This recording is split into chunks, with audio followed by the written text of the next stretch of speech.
నేను విద్యా వైద్య రంగాల పట్ల ప్రభుత్వ పాలకుల విధానాలను విమర్శిస్తూ ఒక వీడియో చేసి నా ఛానల్లో అప్లోడ్ చేయడం జరిగింది. అది చూసిన కొంతమంది అధికార పక్షానికి చెందిన వ్యక్తులు నన్ను ప్రతిపక్ష పార్టీకి చెందిన వ్యక్తిగా చిత్రించి కామెంట్లు చేయడం జరిగింది. ఏవో 4 గోడలు కట్టి మెడికల్ కాలేజీ అంటే సరిపోతుందా, మెడికల్ కాలేజీ అంటే అదేనా అని చెప్పి ఒక ఆయన ప్రశ్నిస్తే, నువ్వు సైకో గాడిని వెనకేసుకొస్తున్నావా అని చెప్పి మరొక ఆయన ప్రశ్నిస్తున్నాడు. అయ్యా, కొన్ని చోట్ల మెడికల్ కాలేజీలకి కనీసం గోడలైనా లేచినాయేమో.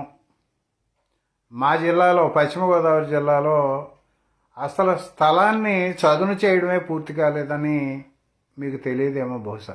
ఈవేళ అడిగిన వాళ్ళకి అడగని వాళ్ళకి కూడా రకరకాల సంక్షేమ పథకాలు ప్రకటిస్తూ వాట్ల రాజకీయాలు చేస్తున్న నాయకులు ప్రజా సంక్షేమాన్ని ఎప్పుడైనా దృష్టిలో పెట్టుకుంటున్నారు.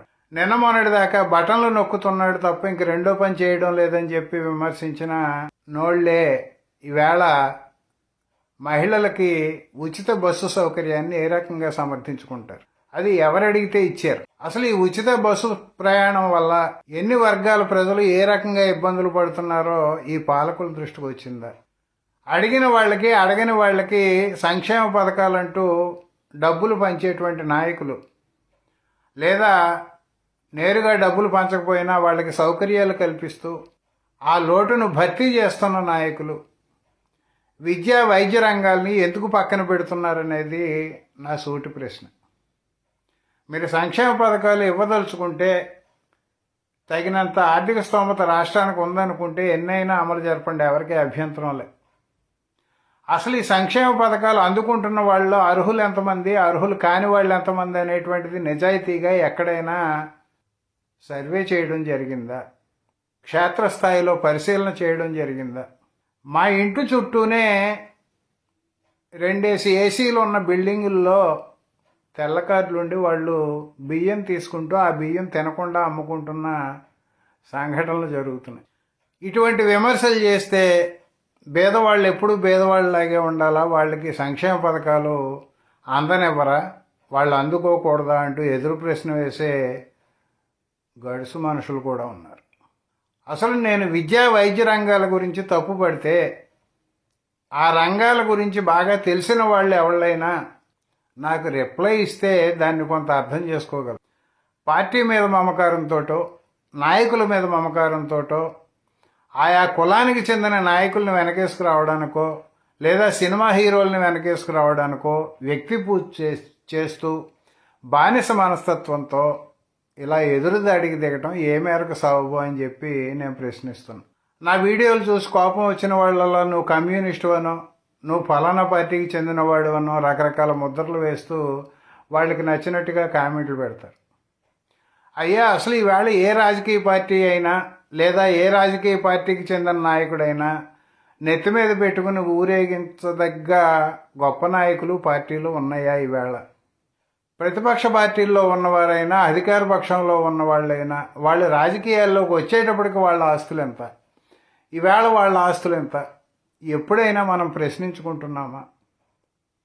దేశమంతా ఆంధ్రప్రదేశ్లో బానిస మనస్తత్వంతో ఉన్నారు ప్రజలు, కులాల కుళ్ళులో కొట్టుకుపోతున్నారు, మతాల మత్తులో జోగుతున్నారు అని చెప్పి విమర్శలు వస్తున్నా, పోరాడే చేవలేదు వాళ్ళకని చెప్పి అందరూ అపహాస్యం చేస్తున్నా మనకెందుకు సిగ్గు రావడం లేదు?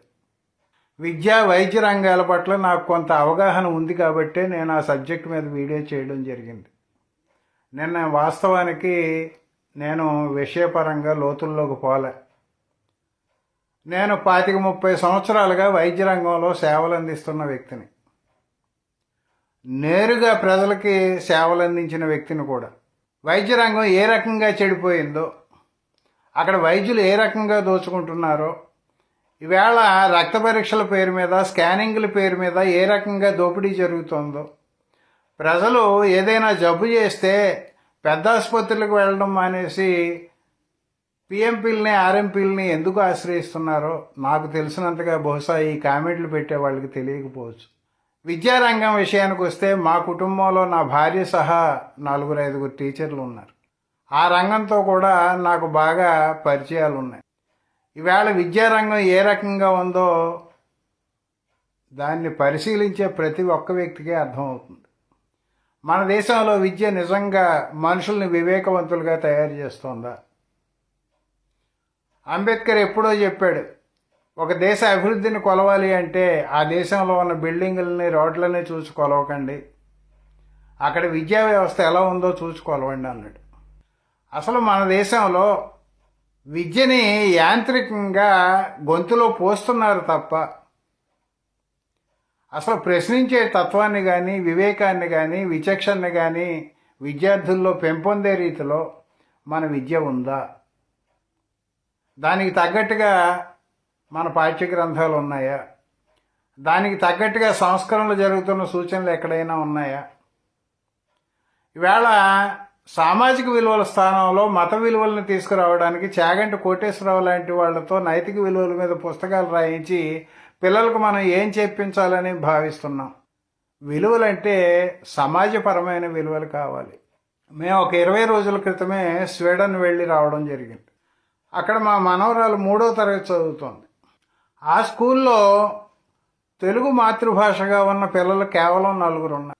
ఆ 4 పిల్లల కోసం స్వీడన్ నుంచి వాళ్ళు తెలుగు పుస్తకాలు తెప్పించుకొని, అంటే మన ఆంధ్రప్రదేశ్లో ప్రచురితమైన పుస్తకాలని స్వీడన్కి తెప్పించుకొని అక్కడ ఆ 4 పిల్లల కోసం ఒక కాంట్రాక్ట్ టీచర్ని ఎంగేజ్ చేస్తూ వారానికి ఒక రోజు తెలుగు పాఠాలు చెప్పిస్తూ, మన రాష్ట్రంలో కానీ మన దేశంలో కానీ అలాంటి పరిస్థితిని ఊహించగలమా? వాళ్ళు మాతృభాషకి ఇచ్చే విలువ అలాంటిది. ఈవేళ మాతృభాష చచ్చిపోతుందని మాట్లాడుతుంటే ప్రభుత్వ స్కూళ్ళలోనే మాతృభాష బోధించాలా, ప్రైవేట్ స్కూల్లో బోధించిన అవసరం లేదా అని ప్రశ్నించేవాళ్ళు కూడా ఉన్నారు. ప్రభుత్వ స్కూల్ అయినా ప్రైవేటు స్కూల్ అయినా మాతృభాషని తప్పనిసరి చేయాల్సిన అవసరం ఉంది. మాతృభాష చచ్చిపోతే ఆయా ప్రజల సంస్కృతి కూడా చచ్చిపోయింది. ఈవేళ మన పిల్లలు డిగ్రీలు చేతిలోకి తీసుకొస్తున్నారు తప్ప వాళ్లలో ఏమాత్రము కూడా సామాజిక స్పృహ ఉండడం లేదు, చట్టాల పట్ల అవగాహన ఉండడం లేదన్నది వాస్తవమా కాదా? ప్రపంచంలో విద్య గురించి చర్చ రాగానే అత్యుత్తమ విద్య అందిస్తున్న దేశం ఫిన్లాండ్ అని చెప్పి ఎందుకు చెప్పుకుంటున్నారు? ఫిన్లాండ్, నార్వే, డెన్మార్క్, స్వీడన్ లాంటి దేశాల్లో విద్యా వ్యవస్థ చాలా బాగుందని చెప్పి అక్కడ ప్రజలు సంతోషకరమైన జీవితం గడుపుతున్నారని చెప్పి ఎందుకు సర్వేలు చెబుతున్నాయి? ఎప్పుడైనా మనం ప్రశ్నించుకున్నామా? అక్కడ ఎలిమెంటరీ స్కూల్ స్థాయికి వచ్చేటప్పటికే పిల్లలకి రకరకాల విషయాల పట్ల అవగాహన కల్పిస్తారు, ప్రకృతి పట్ల అవగాహన కల్పిస్తారు, ఆ దేశంలో ప్రత్యేకంగా ఉన్న జీవజాతుల పట్ల అవగాహన కల్పిస్తారు, బ్యాడ్ టచ్ అంటే ఏమిటి, గుడ్ టచ్ అంటే ఏమిటి అనే విషయాల పట్ల అవగాహన కల్పిస్తారు, రోడ్డు మీదకి తీసుకెళ్లి ట్రాఫిక్ రూల్స్ పట్ల అవగాహన కల్పిస్తారు, షాపులకు తీసుకెళ్లి షాపుల్లో వస్తువులు ఎలా కొనుక్కోవాలో నేర్పుతారు, డబ్బులు ఎలా పే చేయాలో నేర్పుతారు. ఎక్కడైనా తప్పిపోతే ఎవరికి కంప్లైంట్ చేయాలో, ఎవరి దగ్గరికి వెళ్ళి తప్పిపోయిన విషయం చెప్పాలో కూడా ప్రాక్టికల్గా నేర్పిస్తారు. వాళ్ళు బాత్రూములకి ల్యాబరేటరీలకి తీసుకెళ్లి వాటిని ఎలా వాడాలో, వాడిన తర్వాత ఎలా శుభ్రం చేయాలో చిన్నప్పటి నుంచి చెబుతారు. 8వ తరగతిలో ఉండగానే ఒక నెల రోజుల పాటు ప్రాజెక్ట్ వర్క్ ఇస్తారు 8వ తరగతి పిల్లలకి. ఆ నెల రోజులు వాళ్ళు బయటికి వెళ్ళి ఎక్కడైనా ఉద్యోగం అయినా చేయాలి, లేదైనా ఏదైనా కొత్త పని అయినా నేర్చుకుని రావాలి. అసలు ఇలాంటి వ్యవస్థని మనం ఊహించగలమా ఇండియాలో? విద్యా హక్కు చట్టం ఉందని చెప్పి ఇలా కామెంట్లు చేసేవాళ్ళకి అసలు తెలుసా? విద్యా హక్కు చట్టం ప్రకారం 25% సీట్లని ప్రైవేటు స్కూళ్లు కూడా అనాథ పిల్లలకి, హెచ్ఐవి సోకిన దంపతులకు పుట్టిన పిల్లలకి, బిలో పావర్టీ లైన్ ఉన్న వాళ్ళకి ఉచిత విద్యను అందజేయాలి. 25% సీట్లు కేటాయించి. అలా జరుగుతోందా?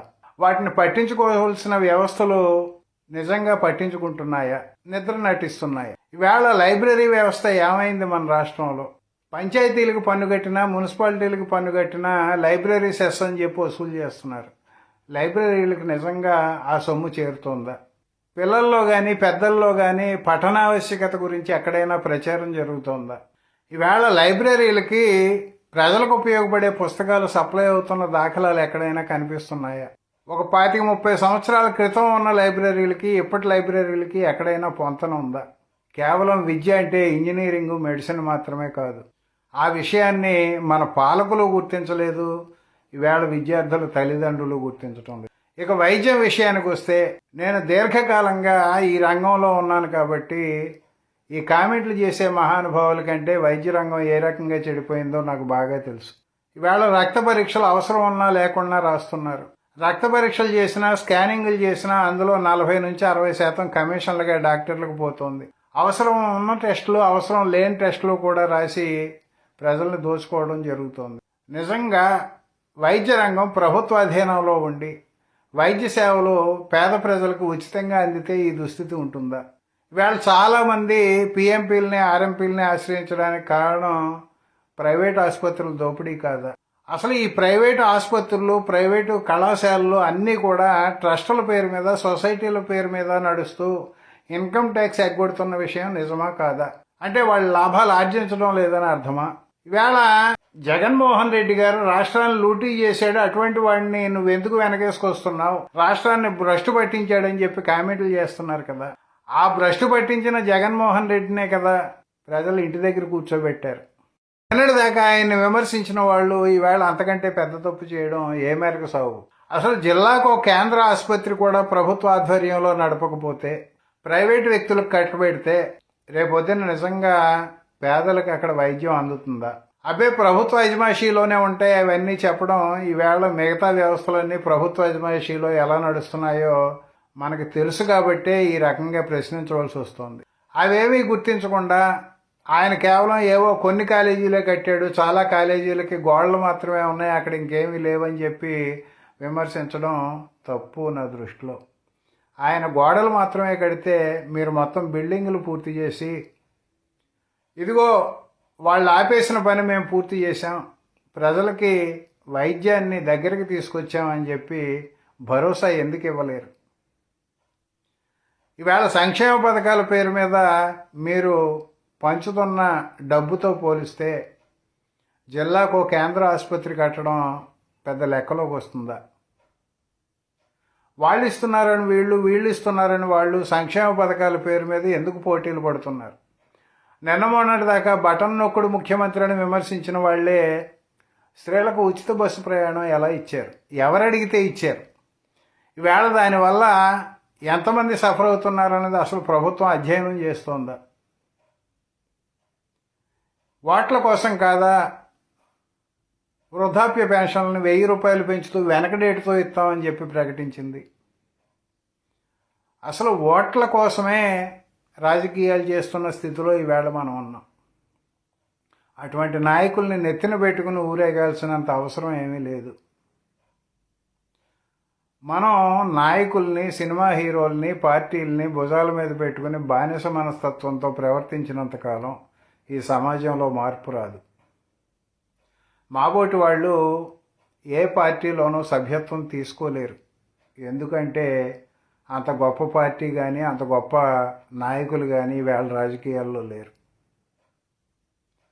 ఏదో ముద్ర వేసి మీకు నొప్పి కలగగానే వీడు ఫలానా వాడని ముద్ర వేసి నోటికొచ్చినట్టు కామెంట్లు చేయడం బుద్ధిహీనత అవుతుంది. విద్యా వైద్యం గురించి చాలామంది విద్యావేత్తలు మొత్తుకుంటున్నారు. నాబోటి వాళ్లే కాదు, పోనీ మేము తెలివి తక్కువ వాళ్ళమే అనుకోండి, కొంతమంది మేధావులు కూడా ఈ విషయాల మీద మాట్లాడుతున్నారు. ఎందుకు మాట్లాడుతున్నారనే ప్రశ్న ఎందుకు వేసుకోవడం లేదు? ఈవేళ చాలామంది తెల్ల రేషన్ కార్డులు లేదా బియ్యం కార్డుల కోసం ఎగబడుతున్నారంటే దానికి కారణం ఏమిటో ఎవరికైనా తెలుసా? ఆరోగ్యశ్రీలో వైద్యం చేయించుకునే అవకాశం పోతుంది అని చెప్పి అర్హత లేకపోయినా బియ్యం కార్డులు రాయించుకుంటున్నారు చాలామంది. మా ఇంటి చుట్టూ ప్రభుత్వం దగ్గర బియ్యం తీసుకుని అమ్ముకుంటున్న వాళ్ళు అనేక మంది ఉన్నారు. 2-3 ఏసీలు ఉన్న వాళ్ళు కూడా బియ్యం కార్డులు కలిగి ఉన్నారు. దీని మీద నిజంగా ఎక్కడైనా సర్వే జరిగిందా? క్షేత్రస్థాయి పరిశీలన జరిగిందా? ప్రభుత్వాలకి నిజంగా చిత్తశుద్ధి ఉందా? అనర్హుల్ని ఏరివేస్తే రేపు పొద్దున్న ఓట్లు పడవనేటువంటి భయం ప్రతి ప్రభుత్వంలోనూ కనిపిస్తోందా లేదా? ఈవేళ ఆరోగ్యశ్రీ వైద్య రంగంలో ఉన్నప్పటికీ కూడా అది ఎంత చిత్తశుద్ధితో అమలవుతుందో గమనించే వాళ్ళందరికీ తెలుస్తుంది. ఆరోగ్యశ్రీ పేరు మీద దోచుకుంటున్న ప్రైవేట్ ఆసుపత్రులు లెక్కకు మించి ఉన్నాయి. ఎప్పుడైనా అవినీతి భాగవతాలు బయటపడి ఆరోగ్యశ్రీ రద్దు చేసినా మళ్ళీ ఆ ఆసుపత్రులు పై స్థాయిలో ఇన్ఫ్లుయెన్స్ చేసి మళ్ళీ ఆరోగ్యశ్రీని తెచ్చుకుంటూ దోపిడీ చేస్తున్నవైనా నిజమా కాదా? అసలు ఆరోగ్యశ్రీ ప్రవేశపెట్టిన తర్వాత ఎంతమంది ముఖ్యమంత్రులు మారినా ఎన్ని వేల కోట్లు ప్రైవేట్ ఆసుపత్రులకు వెళ్ళిందనే లెక్క ఎక్కడైనా ఉందా?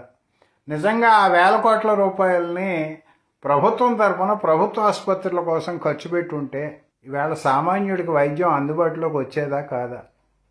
ఇలాంటి ప్రశ్నలు ఏమీ వేసుకోకుండా విమర్శ కనిపించగానే వీడు అవతల వాడు మనవాడు కాదా అని చెప్పి ముద్ర వేసి కామెంట్లు చేసే వాళ్ళకి సమాధానంగా